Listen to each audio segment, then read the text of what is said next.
हट चिकनी बाथरूम से आती है और उसके बेड पर इशारे देते हुए लेट जाती है कि आजा साले तेरे सांप का जहर निकालूं। लेकिन फालतू फलूदा उससे दूर बैठ जाता है क्योंकि उसे समझ में आ गया था कि अगर आज पहली रात ही मैंने उसकी रेल बना दी तो वो मुझे कैरेक्टर लेस समझेगी और आई लव यू तो कतई नहीं बोलेगी। जिस पर वो इशारे में कहता है तू ही आ जाना इधर। जहाँ आते ही वो उसे पहरेदार बनाने की कोशिश करती है लेकिन फालतू फलूदा मना कर देता है ये बोलकर कि सब कुछ बहुत जल्दी हो रहा है। जो बात वो भी समझ जाती है कि हाँ इस इंसान में कुछ तो बात है, अच्छा बंदा है। आगे जब हट चिकनी घर जा रही थी तब वो फालतू फलूदा को बाय बोलती है और मन ही मन कहती है भीसड़ी के तू जानता नहीं है तेरी गींड कुटाई होने वाली है। वहीं वो भी मन ही मन कहता है कुतिया तुझे तो अभी से ही मुझसे प्यार हो गया, कटेगा बेटी तेरा कटेगा। अब हट चिकनी कम चालू नहीं थी जो साली जानबूझकर उसके घर पर अपना पर्स छोड़ गई थी, जिसको फालतू अपने ऑफिस टाइम में अपने दोस्तों के साथ चेक करता है तो उसे आज रात की 2 बास्केटबॉल गेम की टिकट्स मिलती है। जिस पर वो उसके पास सफेद गुलाबों के 3 गुलदस्ते भेजता है और फोन करके कहता है बड़ी शानी है रे तू तो जानबूझकर मेरे घर पर पर्स भूल गई जिसमें मुझे आज रात होने वाली गेम की 2 टिकटें मिली, ठीक है चलूंगा मैं तेरे साथ। जहाँ वो दोनों उस गेम को पूरा इंजॉय कर रहे थे और जब जैसे ही गेम खत्म होने में 5 मिनट बची थी, मस्त वाला मोमेंट चल रहा था, तभी हट चिकनी अपनी बकवास शुरू कर देती है। कहती है मुझे प्यास लगी है, प्लीज मेरे लिए कोका कोला ले आ यार।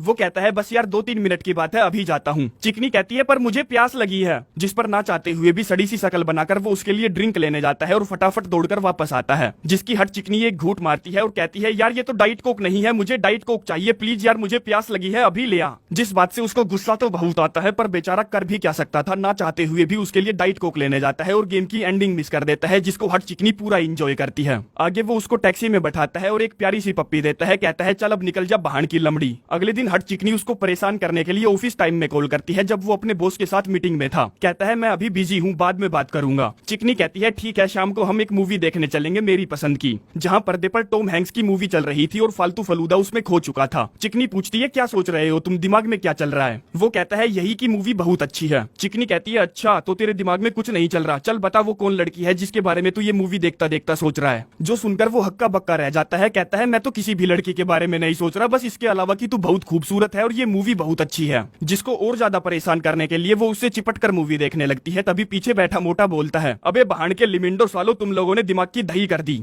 हट चिकनी कहती है बे साले अगर मेरे बॉयफ्रेंड को गुस्सा आ गया ना तो तेरी गींड में हैंड पंप दे देगा, इसलिए चुपचाप पड़ा रहा। मोटा कहता है ओए बॉयफ्रेंड के चोदू चल आजा बाहर आजा। जिसमें मोटा फालतू फलूदा के बाहर निकलते ही बढ़िया सा घुसंड पिला देता है जो सब हट चिकनी ने जानबूझकर करवाया था। पर फलूदा भी कम हरामी नहीं था जो साला उसके छोटे छोटे बम्पर पर अपनी चोट वाली जगह को रगड़कर पूरे मजे ले रहा था। अगले दिन की शाम फालतू फलूदा का हट चिकनी के साथ बढ़िया वाला डिनर करने का प्लान था, जिसमें सारा खाना उसने अपने हाथों से ही बनाया था क्योंकि उसका मानना था कि लड़कियां उन लड़कों पर बहुत जल्दी फिदा हो जाती है जो खाना बनाते हैं। तभी वहाँ हट चिकनी आती है एक बड़ा सा बॉक्स लेकर जिसमें था गुलाबी कंबल, जिसको वो उसके बेड पर बिछा देती है और कई सारे गुड्डे भी रख देती है। फिर वो कमोड पर गुलाबी कवर चढ़ाती है और गुलाबी पायदान भी बिछाती है, जो सब उसने बिना फालतू फलूदा से पूछे किया था। लेकिन अभी उसका पूरा बॉक्स खाली नहीं हुआ था तो कहती है ये छुई मुई का गमला पकड़, इस पौधे को बहुत ज्यादा केयर की जरूरत पड़ती है जो कि बिल्कुल हमारे रिलेशन की तरह है तो इसका ध्यान रखना। जिस पर फालतू फलूदा ऐसे नाटक करके दिखाता है कि सचमुच उसे ये छुई मुई का पौधा बहुत अच्छा लगा। आगे जैसे ही वो उसकी प्लेट में मीट का टुकड़ा रखता है चिकनी नौटंकियां करने लगती है, कहती है ये बहुत अच्छा है तुम भी अच्छे हो पर मैं मीट नहीं खाती।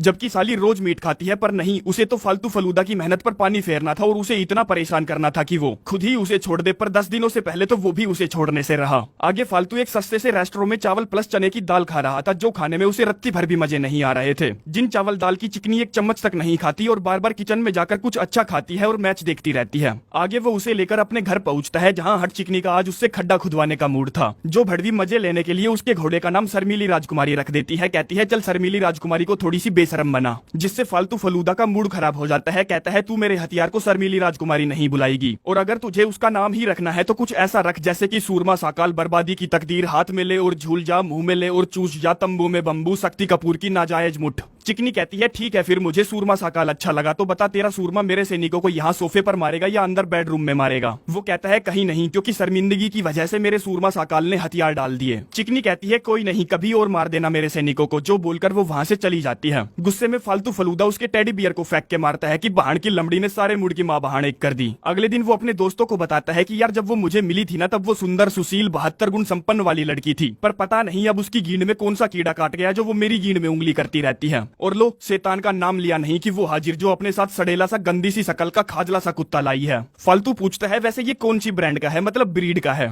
वो कहती है जाबाज। फालतू, पर ये कुत्ता ही है ना, क्योंकि ये लग तो साला शतरमुर्ग की नस्ल का रहा है। लेकिन अभी गिफ्ट कहाँ खत्म हुए थे जिसमें वो उसके लिए दरी का कपड़ा भी लाई थी, जिसको वो शर्ट कहकर बुला रही थी। दोस्त कहते हैं एक बार पहनकर तो देख ले, क्या पता इस दरी में लीकेज हो, जिसको वो खुद अपने हाथों से पहनाती है। कहती है हमारी एक हैप्पी फैमिली होगी जिसमें मैं, तू और ये जाबाज रहेगा। जो साला हरामी का पिल्ला बदसूरती की दुकान वहीं टेबल पर टांग उठा देता है, जिससे फालतू को गुस्सा तो बहुत आता है, पर वो अपना थूक सटक जाता है। आगे वो जाबाज को लेकर घर पहुंचता है, जिसको वो खींचकर बहुत जोर से लात मारना चाहता था, पर वो वैसा नहीं करता क्योंकि मूवी एनिमल वॉयलेंस में चली जाती। तभी हट चिकनी उसकी छाती पर दलिया दलने फिर से आ जाती है, जिसने आज पहली बार फोटोशॉप चलाई थी, तो उसने अपने और फालतू के फ्यूचर में होने वाले बच्चों की फोटो बनाई थी, जो सब फालतू बिल्कुल भी नहीं देखना चाहता था। कहता है हमारे बच्चे हैं ही नहीं तो मैं क्यों देखूं, जिस पर वो नौटंकियां करने लगती है कि तू मुझसे शादी नहीं करना चाहता, मैं जानती हूँ, तुम्हारे साथ मैंने बुढ़ापे तक के सपने देख रखे थे, मुझे नहीं पता था कि तू ऐसा करेगा। फालतू कहता है अरे यार मैं सचमुच फोटो देखना चाहता हूँ, वो तो बस मैंने ऐसे ही कह दिया था, चल दिखा। जिसमें हम देखते हैं कि उनके बच्चे साले अत्यंत बदसूरत है। फालतू कहता है अरे बाप रे कितने सुंदर बच्चे हैं हमारे। तभी फालतू की मोम की कॉल आती है, जिसमें उसे पता चलता है कि हट चिकनी उसकी माँ से काफी दिनों से बात कर रही है, वो भी उसकी पीठ पीछे बिना उसे बताए। जिसके बाद सबसे बड़ा झटका तो उसे तब लगता है जब वो अपने बाथरूम में पिंक तौलिया, पिंक ब्रश और वहाँ रखा लड़कियों का बहुत सारा सामान देखता है, जिससे फालतू को ऐसा लगता है कि वो कमीनी उसके घर पर कब्जा करती जा रही है। हमें लगता है अब तो पक्का वो उसकी खाट खड़ी करके मारेगा, पर नहीं, वो उससे कुछ नहीं कहता, जो चुपचाप अपने दोस्तों के साथ बास्केटबॉल मैच देखने की तैयारी में था। पर हट चिकनी के होते हुए ऐसा होना पॉसिबल ही नहीं था, जो उसको पिंक कलर की टी शर्ट पहनाकर लड़कियों के कॉन्सर्ट में ले जाती है। अगले दिन हट चिकनी जब अपनी सहेलियों के साथ धूप के मजे ले रही थी, तब एक सहेली कहती है इतना सब होने के बाद भी उसने तुझे नहीं छोड़ा, बढ़िया यार। वो कहती है मुझे लगता है अब कुछ जबरदस्त तरीका आजमाना पड़ेगा, क्योंकि मैंने सब करके देख लिया, चिपकू बन ली, लालचन बन ली, शिकायती बन ली, यहाँ तक की तोतली भी बोल ली। सहेली कहती है फिर तू एक काम कर, अपने पुराने बॉयफ्रेंड के किस्से छेड़ने स्टार्ट कर दे। वो कहती है हाँ, पर वो फिर भी नहीं छोड़ने वाला, ये कुछ सख्त जान टाइप का लोंडा है, मुझे कुछ खतरनाक ही ट्राई करना पड़ेगा। वहीं फालतू फलूदा जब अपने दोस्तों के साथ पोकर खेल रहा था, बियर पी रहा था, सिगार फूक रहा था, तभी हट चिकनी वहाँ अपने सड़ेले कुत्ते जाबाज को लेकर पहुंचती है, जिसने आज ठान लिया था कि वो किसी भी हाल में आज उससे ब्रेकअप करके रहेगी। जिसको देखते ही फालतू फलूदा की अलग वाली हट जाती है कि भीड़चो आ गई मेरी गींड में हाथ देने, जो कमीनी जाबाज को सीधा उनकी टेबल पर छोड़ देती है, जिससे सारे पत्ते इधर उधर हो जाते हैं। और जब वो पिज्जा खा रहे थे, तब वो उन्हें अपने हाथों से बनाया हुआ गंदा सैंडविच खिलाती है कि सालो बहान के लिमड़ो कुछ हेल्दी भी खा लिया करो। लेकिन उससे भी बात नहीं बनती, तो वो एक्टिंग करती है कि उसे धुआं चढ़ रही है, बर्दाश्त नहीं हो रही, जिसमें एक एक करके सभी दोस्तों को अपना सिगार बुझाना पड़ता है, जो कि उन्होंने 800 रुपए पर पीस के हिसाब से खरीदा था। खैर जब उससे भी बात नहीं बनती, तो वो अंदर से एक टिश्यू पेपर लेकर आती है और फालतू फलूदा से कहती है चल सिना किसके अंदर नाक साफ कर अपनी, जिस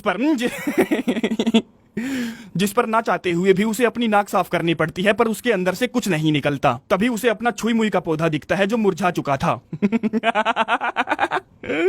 कहती है कमीने तूने इसे मरने दिया, ये हमारे प्यार की निशानी था, मुझे लगता है किसी दिन तू मुझे भी ऐसे ही मरने देगा। फालतू फलूदा कहता है अरे कटीली झाट, वो मरा नहीं है, बस सो रहा है। जिस पर वो उनकी टेबल पर कुछ फेंक कर कहती है तुम्हें मेरी जरा सी भी कदर नहीं है, वो मर गया है जिसे मैं अपने साथ लेकर जा रही हूँ। फालतू फलूदा उसके पीछे पीछे जाता है और कहता है यार तू ये पागलों जैसी एक्टिंग क्यों कर रही है। तभी बीच में बार बार जाबाज भौंक रहा था, जिससे वो कहता है चुप हो जा भीड़ के लिमिंड, वरना तेरा यही कत्ल कर दूंगा। वो कहती है तूने मेरे कुत्ते को गाली दी, मैं ऐसे इंसान के साथ बिल्कुल भी नहीं रह सकती जिसे कुत्ते पसंद ना हो और वो सोचता हो कि मैं पागल हूँ। फालतू कहता है हाँ, गाली देने से वो शतरमुर्ग की पैदाइश मर नहीं जाएगा, और कहाँ गई वो लड़की जिसे मैं मिला था, जिसे सीरियस टॉपिक पर लिखना पसंद था, पर अब तू कभी यहाँ भटकती है कभी वहाँ भटकती है, सर्कस के जोकर की तरह। हट चिकनी कहती है मैं समझ गई तेरे कहने का मतलब कि अब तू सब कुछ खत्म करना चाहता है। फालतू कहता है हाँ, कोई रास्ता ही नहीं बचा मेरे पास, तो निकल भीड़ की लिंडी यहाँ से। जिस पर फालतू के दोस्त जो उसकी ये बातें सुन रहे थे कहते हैं अबे साले तूने ये क्या कर दिया, तू ऐसा नहीं कर सकता, क्योंकि तेरे हार मानते ही येलो और ग्रीन को नया ऑफिस मिल जाएगा। जो सुनते ही फालतू फटाफट सीढ़ियों से नीचे की तरफ भागता है और हट चिकनी के सामने घुटने रगड़ते हुए माफी मांगता है। कहता है नहीं पता यार उस समय मुझे क्या हो गया था, प्लीज एक मौका और दे दे, मैं अपना रिश्ता बचाने की हर कोशिश करूंगा और थेरेपी भी लूंगा। वो कहती है अच्छा तो तू थेरेपी भी लेगा, मेरे पास एक बढ़िया डॉक्टर है जो तुम जैसे लोगों का दिमाग अच्छे से ठिकाने लगाना जानती है। फालतू कहता है हाँ प्लीज यार, मुझे उसी की जरूरत है। अगले दिन दोनों थेरेपी लेने जाते हैं, जिसमें डॉक्टर और कोई नहीं हट चिकनी की फ्रेंड मिशेल है, जो उससे पूछती है सेशन शुरू होने से पहले ये बताइए आप मुझे फीस कैसे देंगे। फालतू पूछता है कितनी फीस है तेरी, होगी 10-20 डॉलर। वो कहती है नहीं, पूरे 300 डॉलर। जो सुनकर उसको झटका सा लगता है, पर वो हंसने का नाटक करता है। मिशेल पूछती है तो बताइए आप दोनों कब से साथ हो। वो कहता है कुल 7 दिनों से। आप बताइए हम कहीं थेरेपी लेने जल्दी तो नहीं आ गए, क्योंकि 7 दिनों का रिलेशन बचाने के लिए कोई थेरेपी नहीं लेता। हट चिकनी कहती है डॉक्टर साहब आपने अभी अभी सुना ना इसने क्या कहा, इस तरह की भाषा से बताइए हम दोनों के बीच में टकराव कैसे नहीं होगा। मिशेल पूछती है तो बताइए आप दोनों का मजदूरी वाला रिलेशन कैसा है। फालतू फलूदा कहता है कभी मौका ही नहीं मिला। हट चिकनी कहती है मैंने इसको मौका दिया था, पर इसका तोप खाना सलामी नहीं देता। जिस बात से फालतू फलूदा की ईगो हर्ट हो जाती है। कहता है मेरे तोप खाने में कोई प्रॉब्लम नहीं है, और उस रात जब मैं इसे सलामी दिलवाने वाला था तभी इसने मेरे तोप खाने का नाम नाम राजकुमारी शर्मिली रख दिया, जिसमें शर्म के मारे उसने अपना मुंह ही छुपा लिया। बताइए ऐसे कौन करता है। मिशेल फिर से बात को घुमा देती है, कहती है मुझे गुस्से की बदबू आ रही है, तो चल फटाफट जोर से गहरी गहरी सांसें भर और बता कि तू हट चिकनी की हरकतों से शर्मिंदा है। वो कहती है हाँ ये शर्मिंदा है,